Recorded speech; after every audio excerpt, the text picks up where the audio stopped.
दोस्तों सोचिए, आपने 2 साल दिन रात मेहनत की, दोस्तों से दूरी बनाई, सोशल मीडिया छोड़ा, नींद तक कुर्बान कर दी और फिर एग्जाम से पहले किसी ने पैसे लेकर पूरा पेपर बेच दिया। क्या ये सिर्फ एक क्राइम है या लाखों छात्रों के सपनों की हत्या? आज हम बात करेंगे भारत के सबसे बड़े एजुकेशन स्कैंडल में से एक नीट पेपर लीक के बारे में। कैसे हुआ, कौन लोग शामिल थे और आखिर ऐसे लोगों के साथ क्या होना चाहिए। दोस्तों, एमटेक प्रोफेसर में आपका बहुत बहुत स्वागत है। नीट यानी national eligibility cum entrance test Bharat में डॉक्टर बनने का सपना देखने वाले लाखों छात्रों के लिए सिर्फ एक एग्जाम नहीं बल्कि ज़िंदगी बदलने का मौका है। हर साल 20 लाख से ज़्यादा छात्र इस परीक्षा में बैठते हैं। कुछ गांव से आते हैं, कुछ गरीब परिवार से और कुछ माता पिता खेत बेचकर कोचिंग करवाते हैं। और ऐसे एग्जाम में अगर पेपर लीक हो जाए तो सोचिए कितने सपने टूटते होंगे। जांच एजेंसियों के अनुसार कुछ लोगों ने एग्जाम सिस्टम की कमजोरी का फ़ायदा उठाया। कहा जा रहा है कि असली सवाल एग्जाम से पहले बाहर निकल गए।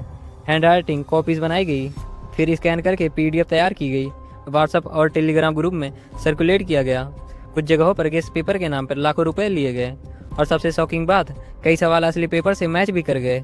यानी कुछ लोग एग्जाम हॉल में जाने से पहले ही आंसर जानते थे।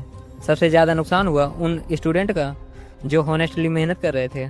सोचिए, एक गरीब स्टूडेंट जो रोज़ 10 से 12 घंटे पढ़ता है, जिसके पेरेंट्स उम्मीद लगा कर बैठे हैं, और दूसरी तरफ कोई पैसे देकर सीट खरीद ले। क्या यह न्याय है? क्या मेहनत की कोई कीमत नहीं बची? इसी वजह से लाखों छात्रों में गुस्सा फैल गया। सोशल मीडिया पर प्रोटेस्ट शुरू हो गए। स्टूडेंट्स ने कहा, अगर सिस्टम ही करप्ट हो जाए तो मेहनत क्यों करें? पेपर लीक कभी अकेला इंसान नहीं करता, इसके पीछे पूरा नेटवर्क होता है। इनसाइडर लोग, printing staff, solver gangs, coaching mafia, middleman, और कई बार करप्शन इतना डीप होता है कि सच बाहर आने में महीने लग जाते हैं।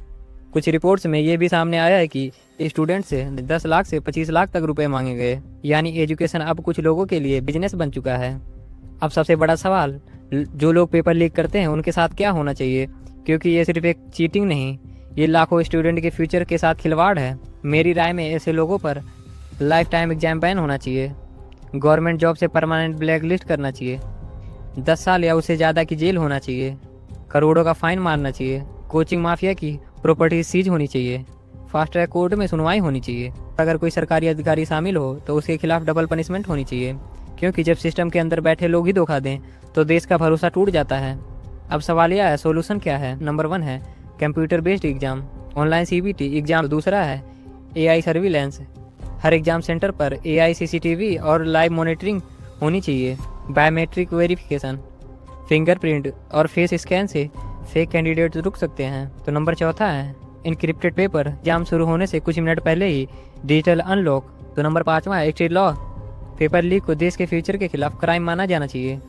तो दोस्तों, फाइनल मैसेज यह है कि एक देश तभी आगे बढ़ता है जब मेहनत करने वाले स्टूडेंट को इंसाफ मिले। अगर एग्जाम बिकने लगे तो टैलेंट मर जाता है। नीट पेपर लीक सिर्फ एक स्कैंडल नहीं, ये भारत के एजुकेशन सिस्टम के लिए वार्निंग है। अब फैसला सरकार, एजेंसीज और सोसाइटी को करना है। क्या हम मेहनत को जीतने देंगे या फिर पैसे को? अगर आप भी मानते हैं कि मेहनत करने वाले स्टूडेंट के साथ न्याय होना चाहिए तो इस वीडियो को ज़्यादा से ज़्यादा शेयर करें। हमारे चैनल एमटेक प्रोफेसर को सब्सक्राइब करना ना भूलें। तो दोस्तों, मिलते हैं अगले वीडियो में।